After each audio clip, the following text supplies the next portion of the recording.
This film is part of a series in which experts talk about the core concepts in educational assessment and tackle some really tricky issues. I'm Michelle Meadows, Associate Professor at the Oxford University Centre for Educational Assessment. Writing good test items takes a great deal of skill and experience. In this film, we hear from experts about how to approach item writing. One of the things we need to think about when writing an exam or a test is the kind of item format that will most validly assess what we're interested in. Do we want to assess whether students can construct or develop extended answers? In which case, we're likely to need to use constructed response questions. These questions might require students to give short answers worth a few marks or much longer essay-style answers worth many marks. Or perhaps what we're interested in is best assessed by multiple choice questions or constrained or short answer questions, which can come in many different formats.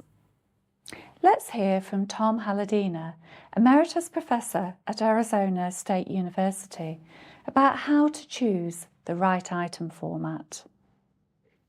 If you want to test knowledge, the very best way to test knowledge is multiple choice. Absolutely. It's reliable, it's objective, it's easily scored, it's reusable items, and it's fair, and we get good results.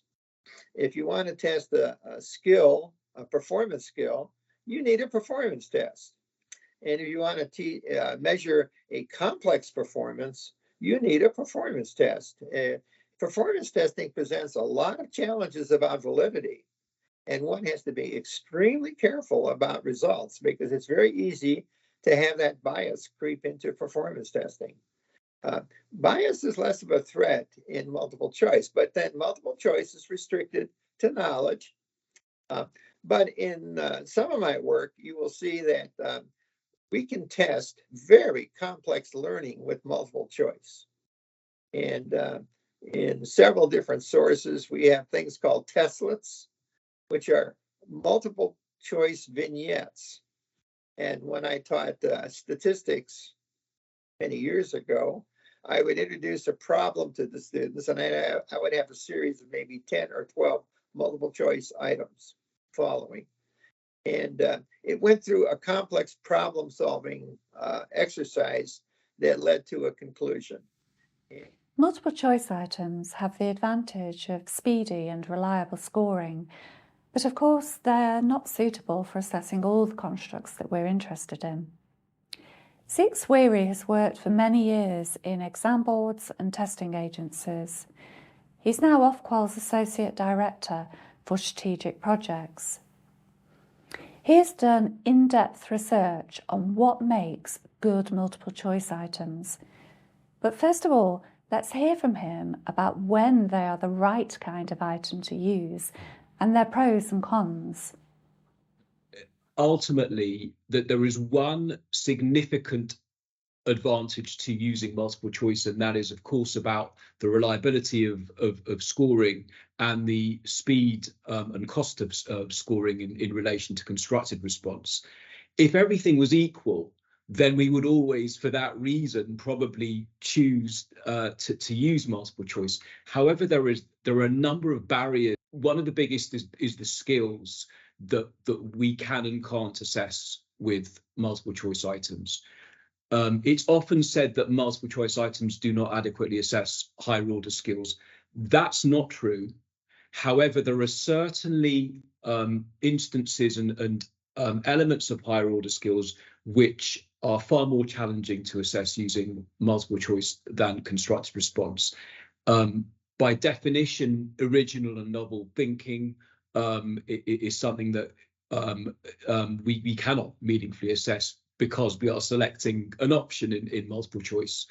There are examples of higher order skills such as evaluation, where when they're being assessed in much longer constructed response questions, where, for example, the the test taker needs to provide a set of evaluated points, but then also provide a conclusion or a final decision, it's very difficult to assess both of them adequately in a multiple choice question, and often the item writer is likely to be limited to assessing the thinking rather than the conclusion, the final choice or decision.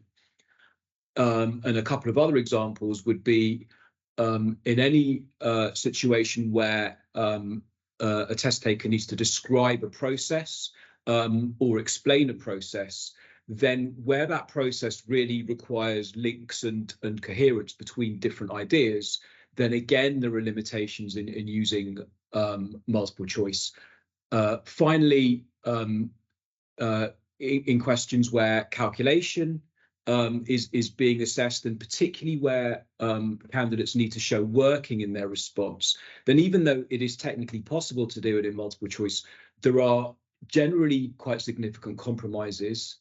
And because of that, and the fact that actually marking reliability tends to be pretty high in a constructed response version of that question, then we may often not choose to assess working using multiple choice. So that's one, and there's probably three other areas that I would pick up on as barriers. One of them is about the fundamental cognitive difference between multiple choice and constructed response. It's often referred to when we're thinking about knowledge questions, and the idea that there's a difference between recall and recognition. When we're using constructed response, we're assessing recall, but we're not assessing recall, we're only assessing recognition in multiple choice questions. I think that's true, and it's something we have to accept. And it extends all the way up the thinking hierarchy. So, for example, if we were thinking about an evaluation multiple choice question that perhaps is based on some data, which of these is the correct conclusion based on this data, for example, then it's not recall versus recognition, but there is still the sort of equivalent going on. Instead of the candidate having to generate the answer themselves, they are still having to, they're still being provided with the response, and they're required to select which is consistent with the information that they've been provided with, and that is a different skill. And the two other, I think, key barriers, one of them is about the potential to add reading demand. That would normally be because, for example, in a 4-option multiple choice question, if it's necessary for those options to be fairly wordy, then obviously inevitably we are adding potentially considerable reading demand onto the in the question. And then finally, there is the challenge of generating distractors that are both plausible and objectively wrong. And if that can't be done in a question, then I think at that point it's very likely that constructed response is the better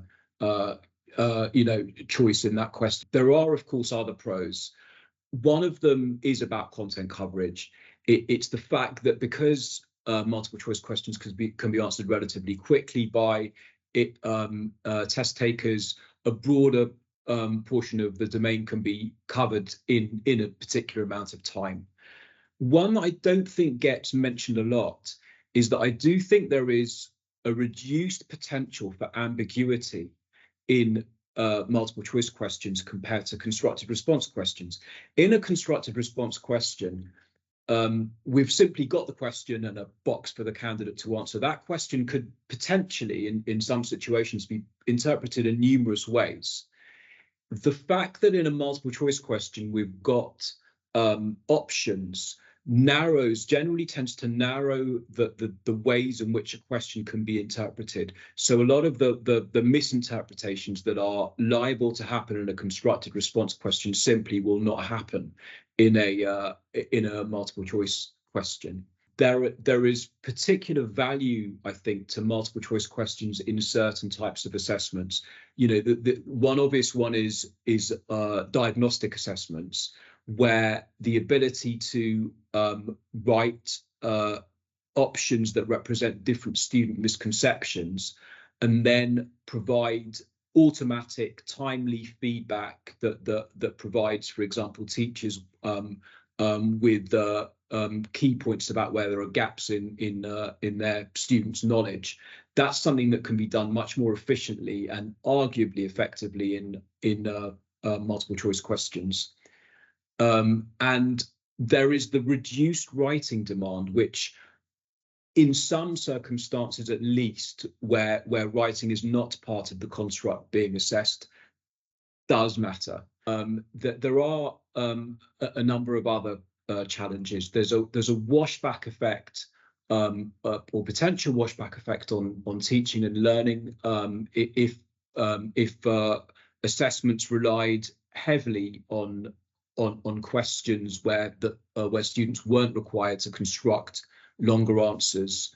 There is a perception in the public about potentially negative perception about multiple choice questions, about the fact that they're more prone to test wiseness and concerns around guessing. And I think that's something that is only true to a limited extent, but it's something that we do need to dispel. And also, I think that there's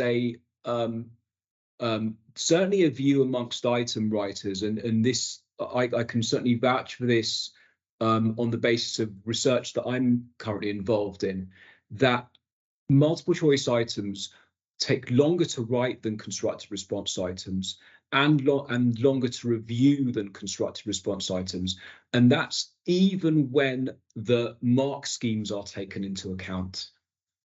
And the reason I think for that is, again, mostly about the distractors. There is a fear of ending up with distractors that could be deemed correct, and there's an idea, particularly amongst item writers, that if that does happen in an assessment, and we end up in a situation where there are distractors that can be seen as being correct, then ultimately it's that question can't be saved after the event, if you like. It can't be rescued in a way that a constructed response item could potentially be in some ways rescued by altering the mark scheme to reflect, for example, an interpretation of the question that hadn't been considered before. One of the dilemmas when creating multiple choice tests is how many distractors to include. Let's hear from Tom and Zeke on this issue. One of my greatest passions is that a multiple choice item does not need 5 options, that 3 options is optimal. And I've been waging war with my colleagues for years. Well, Michael Rodriguez and I have been for years about 3 option testing. And I think we're winning, but it's a slow battle. But you don't have to write 4 options or 5 options. 3 options works just fine. There is a lot of fairly recent research that's come out, both particularly in America, but also in relation to assessments of medicine in this country, that argue that the optimal number of options in a question is 3. So in other words, 2 distractors and the correct answer. I think there are legitimate reasons to make that argument. They're normally based on the fact that it becomes more and more difficult to write more distractors. And because of that, because the additional distractors tend to be less plausible, they don't necessarily add very much to the reliability and the discrimination of the question. I think that works if you take that argument to its fullest extent, and we're talking about assessments that are entirely multiple choice. So if, for example, we had a 40-mark assessment that was entirely made of multiple choice, and there was an argument that instead of having 4 options, we should have 3 options, that's justified on the basis that we would also increase the length of the assessment to reflect the fact that we've reduced the amount of reading required in each question. So instead of having 40 questions, we could, for example, have 45 questions. And there is a strong argument to say that in many situations, those 45 questions with 3 options may be more reliable may give you a more reliable test than 40 questions with 4 options. However, in typical, for example, assessments in England where they might not be 100% multiple choice, and multiple choice will just be one element of the assessment, it's more difficult to use that same argument. And I would argue that the optimal number of distractors does depend on a lot of factors. It depends on the ability of the cohort, because if you do have a high proportion of low attaining candidates or lower scores, then those additional distractors will still be effective, because they will still, if you like, counteract the guessing factor. But it's also worth saying that if a question can only have 3 options, so for example, a science question where the only possible answers are go up, go down, or stay the same, which does happen in lots of situations in science, then it's perfectly acceptable, I think, to have 3 options in questions where only 3 options are realistic. Additionally, there may be questions where the question is what day of the week, and there'd be nothing wrong in that situation with having 7 options. Zeke also gave us some helpful general tips for writing good multiple choice items. I think that the literature normally splits guidance on writing multiple choice items into 3. Distractors, language, and then inadvertent cues that give away the answers to the questions. By far the most important of those is the distractors, and the plausibility and the non-correctness of those distractors. And to sort of highlight in a maybe slightly trivial example, why that can significantly compromise the validity of a question. If we think of a capital city question, what is the capital of Eritrea? Most people watching this may not know the answer to that question, and if you do, just pretend you don't for a minute. If I suddenly made that a multiple choice question and then gave the 3 distractors as Rome, London, and Paris, then you would immediately know what the answer is, without you seeing what that 4th option is. The need for the distractors to be objectively wrong can be just as challenging, particularly in contexts where the subject matter being assessed is more subjective. So in more objective domains, and I'm generalizing here, of course, but say with most aspects of science, or with maths, or any sort of numeric areas of the subject, then it's generally fairly straightforward to write distractors that are that are plausible, represent misconceptions, but are objectively wrong. In other domains, business studies is a really good example, because you've got both. You've got objective questions that might be based on data, but you've got more subjective ones that might be based on the decision that an organization might make, a company might make. The problem with those is that there is often on some level, you could justify a distractor being a correct answer. And as soon as that becomes a concern or a consideration, then in general, it's almost better to avoid that distractor or that question. And then you end up with the final challenge, which is that the distractors need to be wrong. They need to, but they still need to be plausible. And it's marrying those 2 things together, because sometimes by making the distractors unambiguously wrong, they can also become too easy. That there are other types of selected response items, and one of them, true-false, and often we can have a series of true-false, so multiple true-false statements, is one that can be considered in situations where it's not possible to generate sufficient plausible distractors, because as long as the true-false statement is plausible both as true and as false, then we've overridden that need to then have to come up with a set of options for the question. And a set of true-false questions let's say 4 or 5 true-false statements that follow from some data, can be a highly effective way of assessing higher order skills such as analysis and evaluation and application, and in a way that allows you to probe the candidate's understanding more than, for example, a single multiple choice question would. In selected response questions and in multiple choice questions, the use of negative words like not in more complex questions can add even more to the reading demand and increase the potential for candidates to misinterpret a question than in a constructed response. And the use of not in one of the options can make things even more tricky for the candidate. Finally, the other area of guidance tends to be about inadvertent cues that give away answers to the questions. And you'll find lots of examples of these cues online. And I think in some instances, in some countries, in some domains, candidates are taught these as ways of picking up marks in questions where they're not sure about the answers. 2 inadvertent cues that I might pick out in particular. One of them is the use of absolute terms like always and all. There are 2 things to say about those.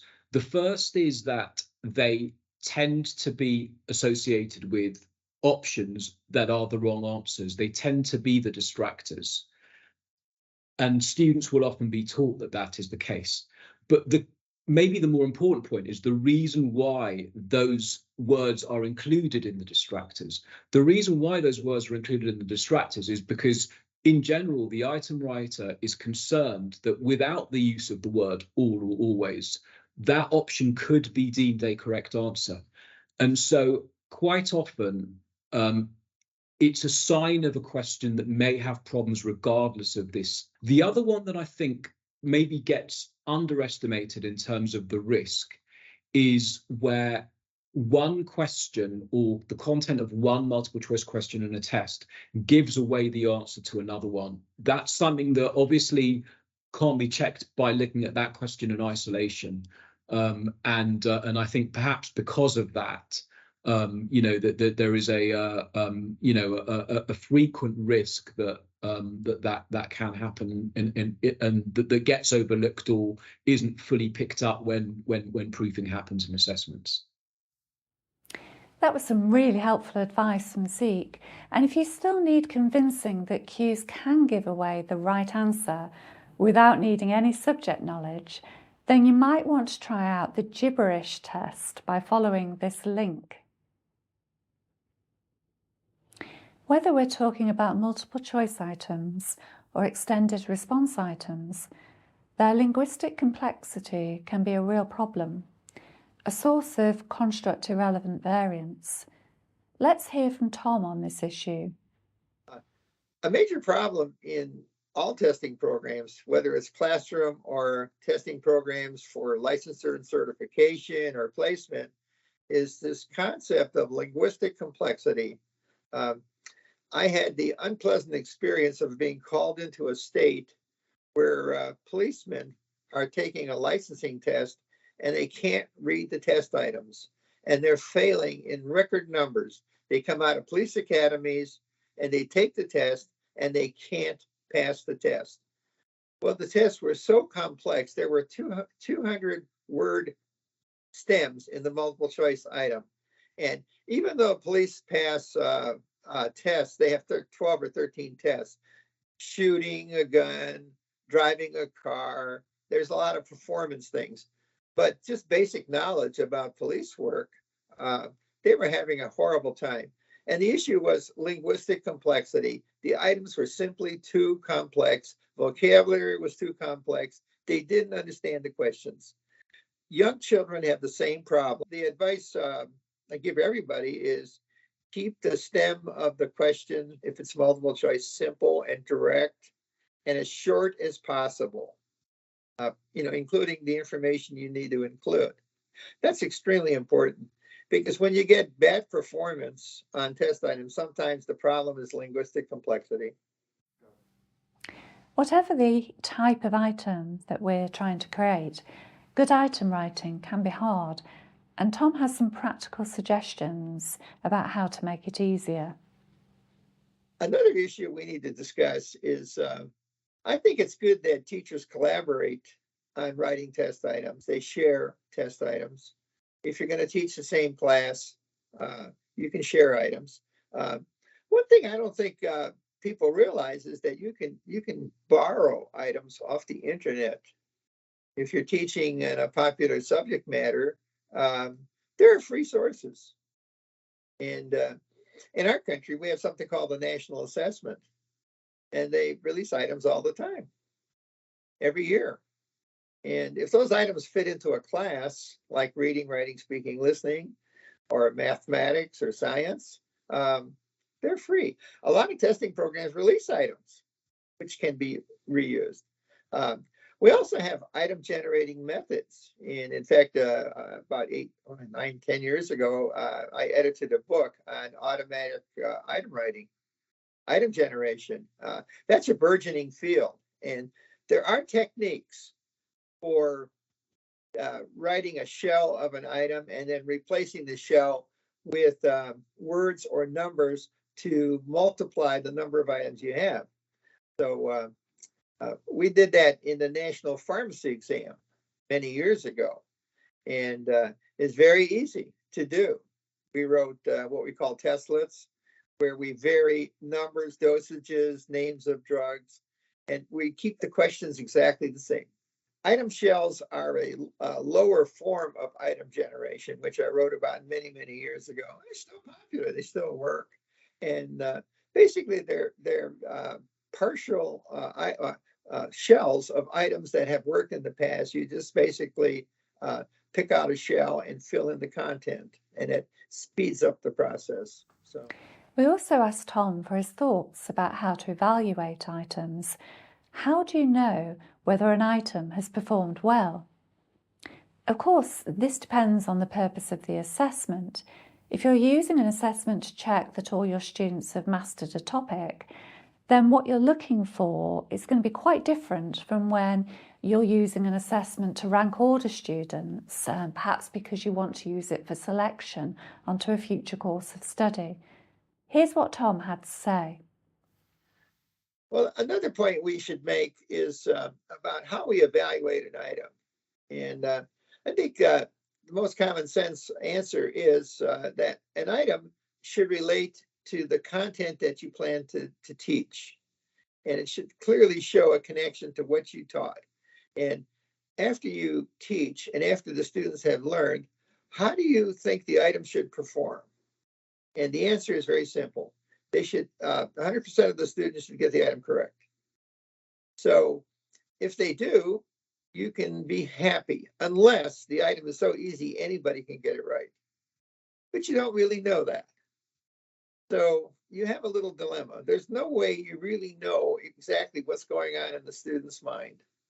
But I think the result is that I expect my students to score very highly on my tests after I do my brilliant teaching and after my brilliant students have learned everything they're supposed to learn.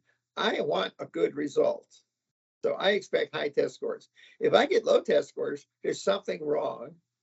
If students are missing a certain item, if an item, say, is only answered correctly 30% of the time, there's something wrong. It's either the test item, or it's me, or it's students. So I try to find out.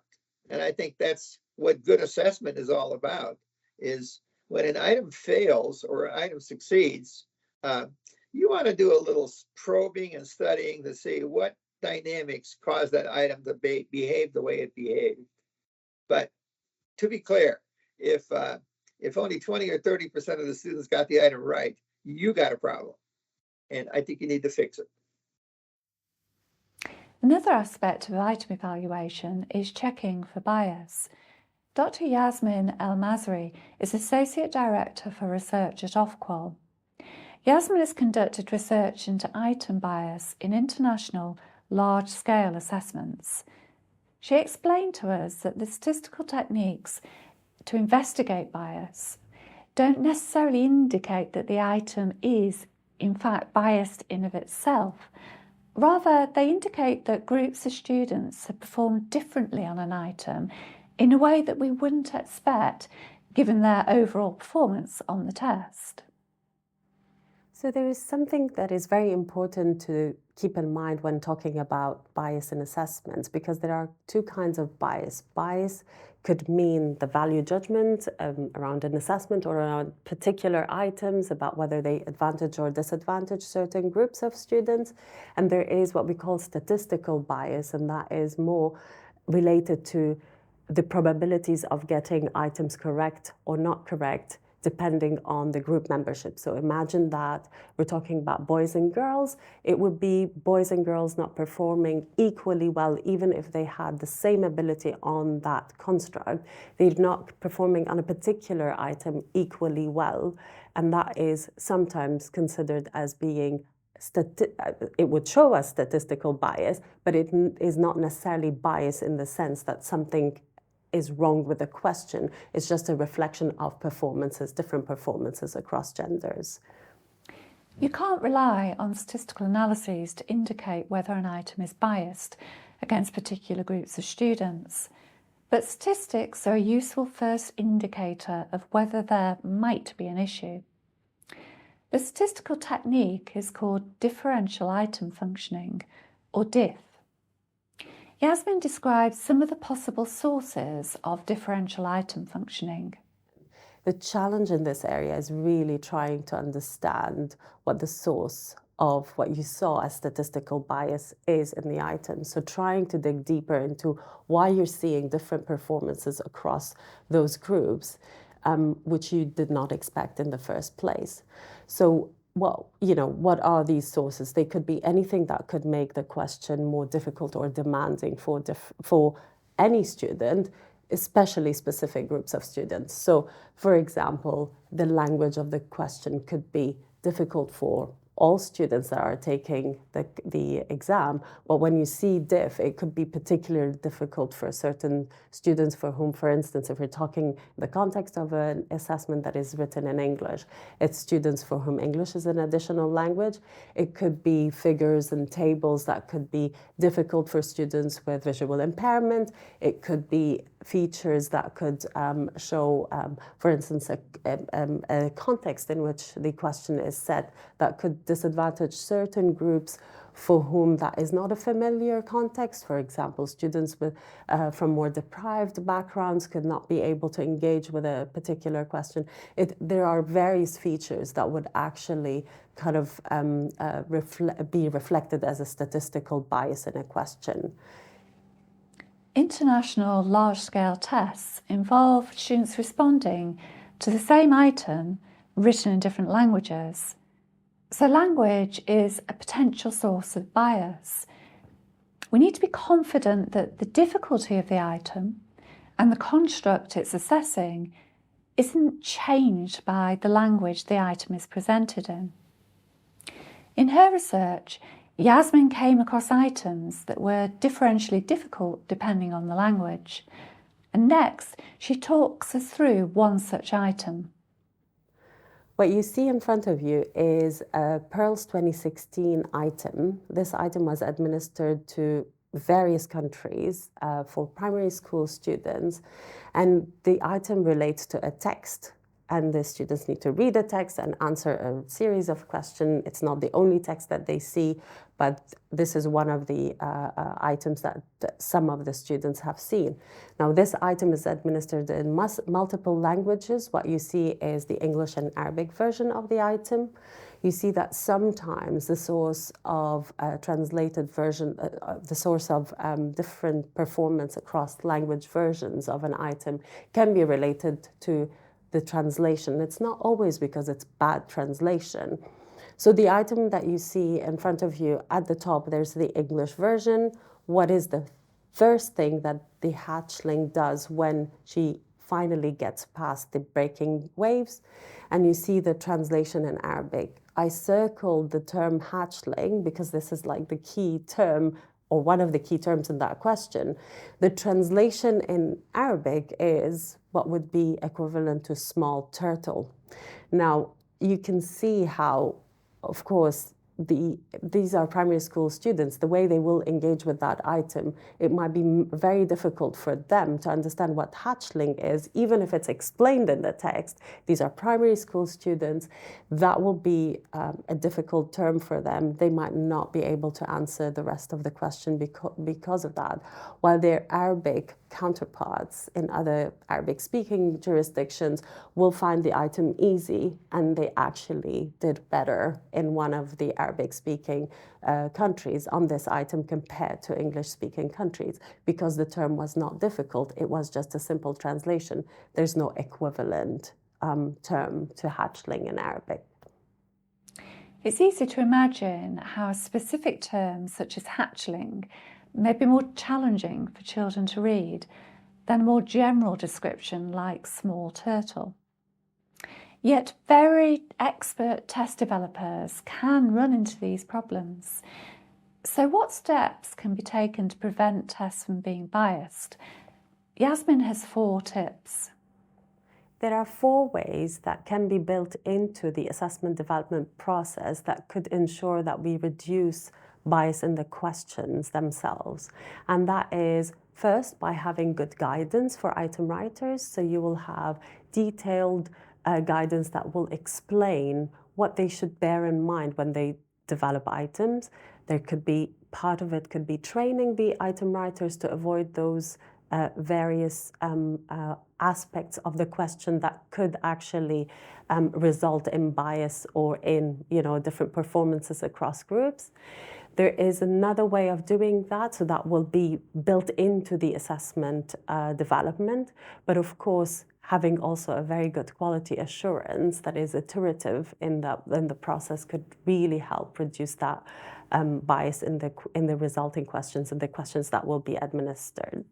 Third, there's something to keep in mind. You might not be able to avoid that certain groups of students will do better or worse on certain items. What you need to keep in mind, though, that at test level, that doesn't appear as an advantage to one group over the other. So what you tend to do, so for example, if girls do better on certain types of items and boys do better on other types of items, you'll just mix the types of items across the paper and select the items in a way where that bias or that different performance is it cancels out at the end of the test.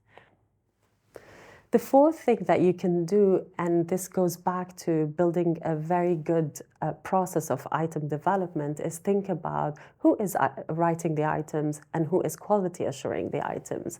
If you think about having item writers and quality assurers that are actually diverse, in a sense, they are from different ethnicities, different language backgrounds, different socioeconomic backgrounds, different genders, then you might be able to avoid a lot of biases that could result in the end in the item, because they will be picked up as the item is being developed. Writing good items and assembling them into a valid test takes skill and experience. We can only scratch the surface of what is involved here.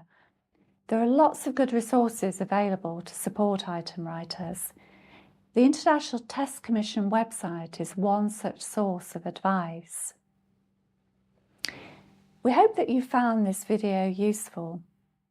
If you would like to watch more of our films on assessment topics, you can find them on the Oxford University Centre for Educational Assessment website. The link is here.